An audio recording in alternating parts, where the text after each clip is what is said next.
I, 33F, am a single mother to a 6-year-old girl. I've raised my daughter all on my own. She was born from a one-night stand with a now former friend 37M. We never got together and he refused to be involved in my pregnancy or my daughter's first 4 years of life. I was stressed out emotionally because it's a big change, but I never asked for child support or force him to be involved. I have enough income to send my daughter to private school. I'm perfectly fine on my own. The issue started when he reappeared from wherever he went and decided he wanted visitation. He's not in my daughter's birth certificate. Father is listed as unknown. He wanted to have that amended. I said no, and that if he wants, best he'll get us to meet her in outings with myself or my daughter's godparents. He agreed, but he's been constantly pressuring getting parental rights. Court already gave him a big fat no, unless he pays 4 years of child support, which with his income goes somewhere around $230K USD. He hasn't paid a cent. My daughter doesn't even call him dad. Or recognize him as dad. She calls him Mr. I keep it very clean. I never bad talked him, never made up stories. When she asked about her father, I used to say it was just the two of us. Even during court, the assigned CPS agent testified that my daughter had no affection or clear relationship with her biological father. Now the main issue happened in a PTA meeting. He would say things like my family thinks or what is best for my family. I didn't agree with him and I voiced by saying my daughter has different needs and those are priority. He was clearly angry. After the meeting there was a moment for teachers and parents to mingle and just talk how the kids are doing. One of the teachers approached me to apologize, saying she didn't know my husband and I didn't like a project she was doing, with the kids. I told her I had no husband and my daughter loved the project and wants to be part of it. The teacher then told me that my former friend was going around talking like he's my husband and he represents the family. I saw red. I walked to him and very loudly told him we needed to talk in private. In the parking lot I told him we were not a family and that he either will respect I am the only one that can make decisions on my daughter's education or he won't be involved. He went on about being her biological father, then I reminded him he had not paid a cent for the pregnancy, my daughter's needs, or even the private school my daughter is in. He hasn't tried to see my daughter since, which she doesn't mind at all. I asked her. I do feel a bit bad about what I said. Ida? I wanted to add this because the PMs are driving me insane. He has the money to pay child support. He chose not to pay. He was never prohibited from being involved. He had my phone number. I sent him picture and invited him to birthdays and other big celebrations. He never came. PSA, we are not in the US. I 33F going to preface this by saying my 6-year-old daughter's father 37M, I'm going to call him Jeff, has never been my romantic partner. We had a one-night stand. I don't like people calling him my ex, since it makes it seem we had some kind of emotional attachment. He was never involved after I told him I was pregnant, and actually wanted me to terminate the pregnancy, but I decided to raise my child alone since I have enough money to raise her without child support. For the whole pregnancy and the first 4 years, Jeff was not in the picture. On my mother's recommendation, I did send him pictures and invited him to special events, but he always replied he had no interest in my daughter. 2 years ago he reappeared and began demanding parental rights. When I didn't do what he wanted, he sued, and was told no, he was not getting parental rights. He was given the offer to pay child support and then we can revisit giving him actual rights, but he has refused. He has the money, much more than me, but he refuses. I still offered to let him see my daughter in a casual manner, no child support needed, with the agreement anything legal, medical, or educational will not involve him. He pushed the boundaries and we had a fallout. After that, we didn't hear from him for almost 6 weeks before he called to meet for Christmas. After much discussion, I agreed to bring my daughter over on the condition my daughter's godparents could come. Thus we went over for Christmas dinner. And finding out Jeff is married and had never told his family he had a child. It was great to be judged by a bunch of strangers. It was uncomfortable the whole time. I'm going to use fake names, but let's say my daughter's name is Katie. His wife kept calling my daughter Gabrielle. Not the actual name she used, but it was that different to my daughter's name. The wife was also very physical, trying to pick up my daughter or parent her. I would block her or tell her to please let me deal with my child. The whole time she'd pretty much ignore me, but Katie didn't seem nervous so I decided to just bid my time. I hit my limit when my daughter said she needed the bathroom and the stranger went, "Oh Gabby, you need potty? Let mommy change you." My daughter hasn't worn diapers in a while now and she's more than capable of going alone to the bathroom. I immediately told her to stay away from my daughter and that we were leaving. The woman starting wailing that I was kidnapping her baby girl and tried to lunge at me. Her in-laws got in the middle and hold her, consoling her and saying that we weren't leaving and for her to calm down like she was the victim.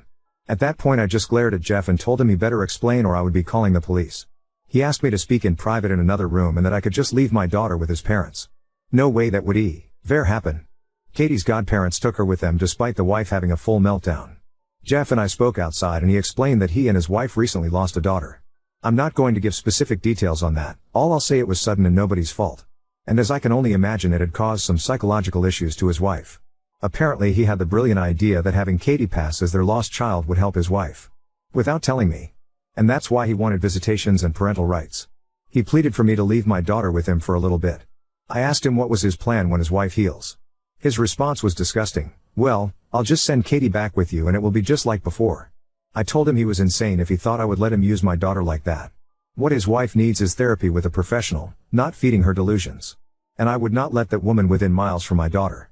He told me I was being cruel and didn't know the pain of losing a child.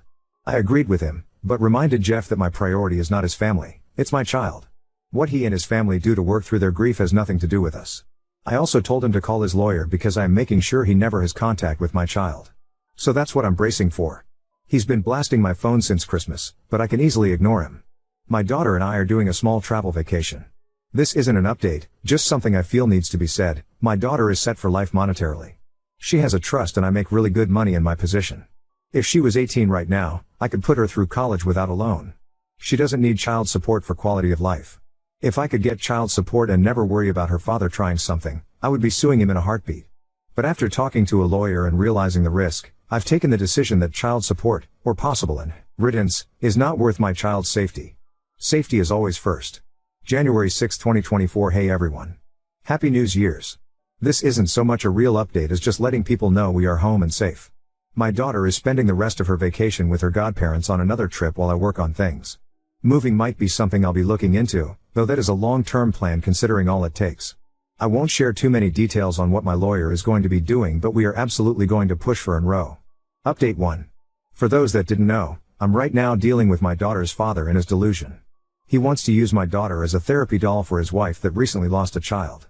A lot of people were worried for my daughter and me, and I truly appreciate it. We're both safe, she's currently having a great vacation with her godparents, and I'm currently making my own arrangements to move on. My lawyer is working hard on keeping everything in order. I know a cease and desist was his first action and we're going for no contact. He says we have a solid case and hopefully this will be resolved relatively fast. And by that I mean a year or two. We did get a temporary restraining order. It's only until our first court date, but after it could be extended. I haven't had direct contact with Jeff. He lawyered up too and tried to send a threat to take full custody. My lawyer laughed at it since his reasoning was parental alienation. Except I have proof I tried for years to have him involved. Apparently turning in a few emails showing my attempts was enough to get them to change parental alienation to a different reasoning. My lawyer is not worried in all honesty. For now I've decided after much thinking that moving is going to be necessary. It won't be something I can do on a whim, but I'll be looking into new houses within the month to hopefully move sometime this year. School will remain the same, but we will be speaking to the admin to mock. Sure only certain people can pick her up. And part of that decision has been to hire a private driver. He's someone I absolutely trust and has worked for relatives in the past, so I'm very comfortable with the idea and so is my daughter.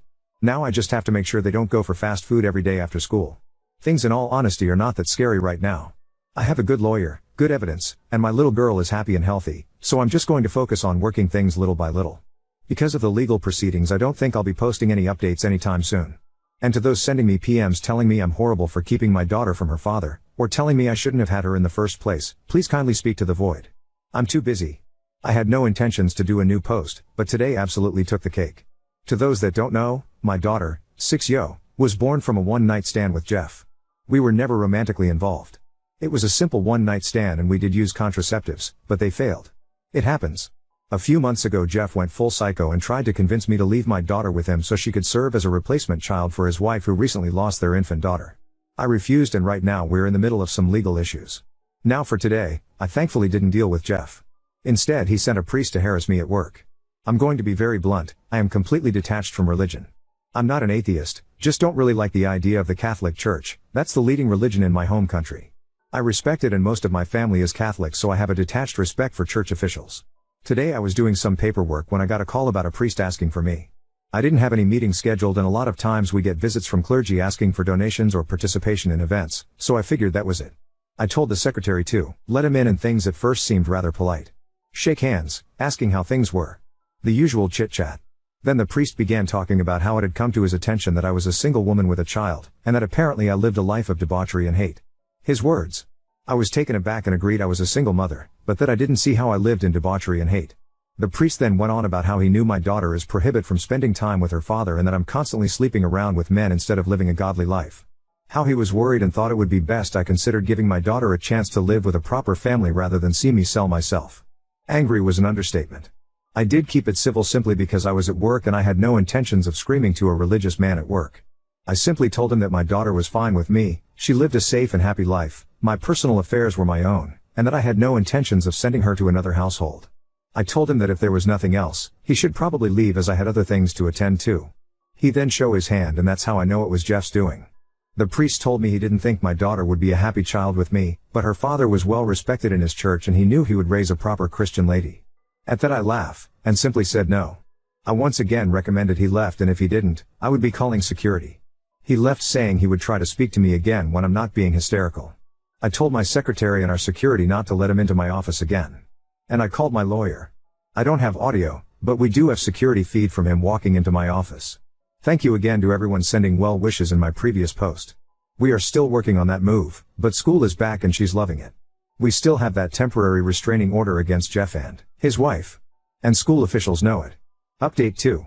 I, 34F now, have a daughter, 6F, with Jeff, 37M. We never dated. It was a one-night stand where protection failed. I never regret having my daughter despite Jeff demanding me to end the pregnancy, then refusing to be involved for my daughter's first 4 years of life. 2 years ago, he reappeared demanding parental rights. Our country's courts deny it since he was not in her birth certificate, his decision, and he had never paid any kind of child support. Turned out he didn't care for my daughter, all he wanted was to use her as a replacement for a child he lost with his wife.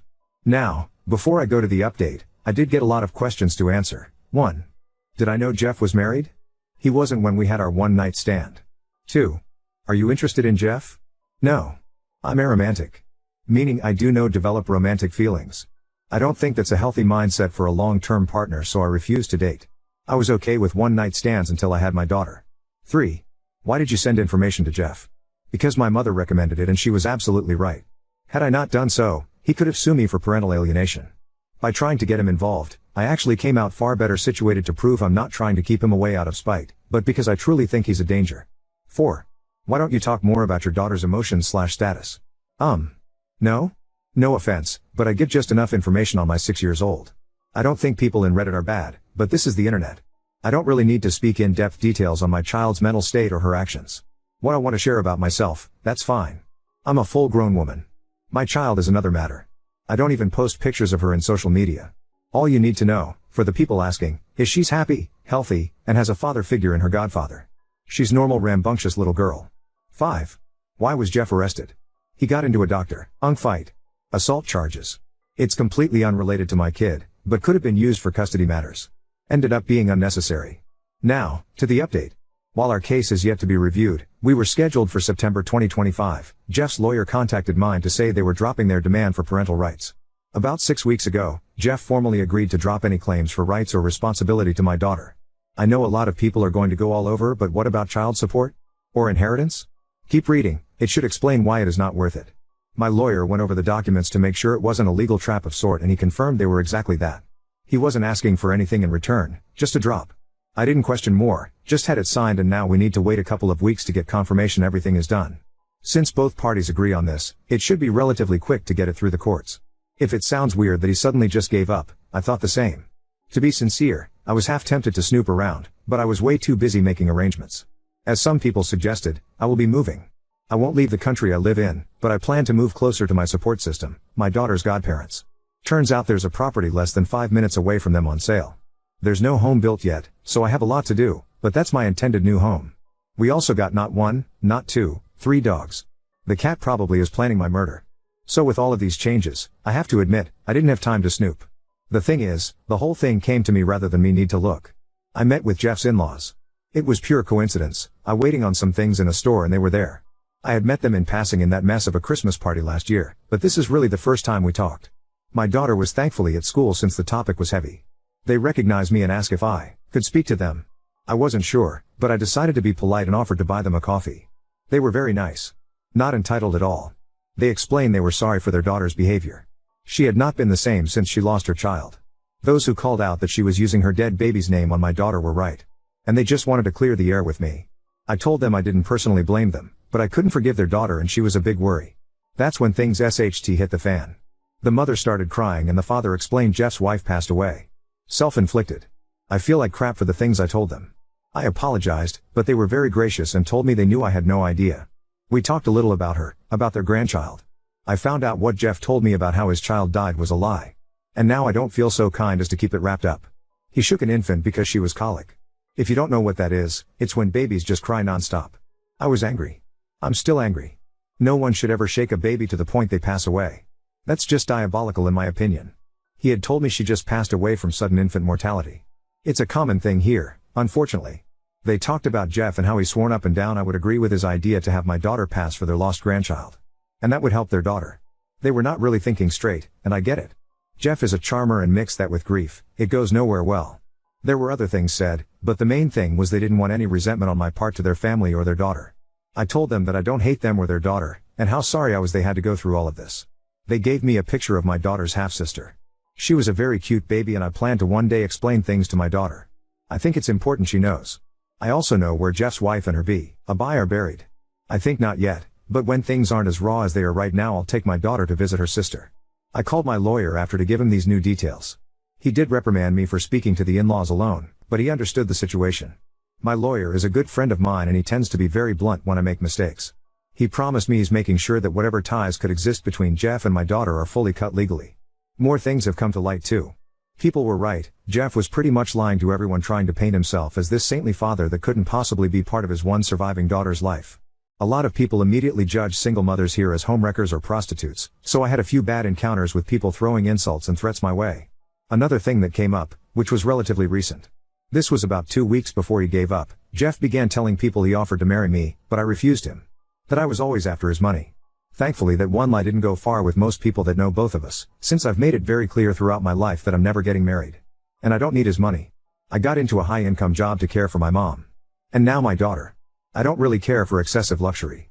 His wife passed away not long before he sent the agreement he didn't want anything to do with my daughter. It does explain why Jeff gave up. I still think he's the most horrible human being that exists. And entitled murderous bastard. He felt entitled to my daughter, he failed his wife, and killed an innocent baby. And I know he knows I'm posting this on Reddit, so if you read this, Jeff, I hope if karma real it gives you everything you deserve. I want to say more, but I don't want to break Reddit's rules. But yeah, here's the good news mixed with terrible news. I might update this post if anything else happens, but I want to believe is over. I just want to close this chapter and look into a new start.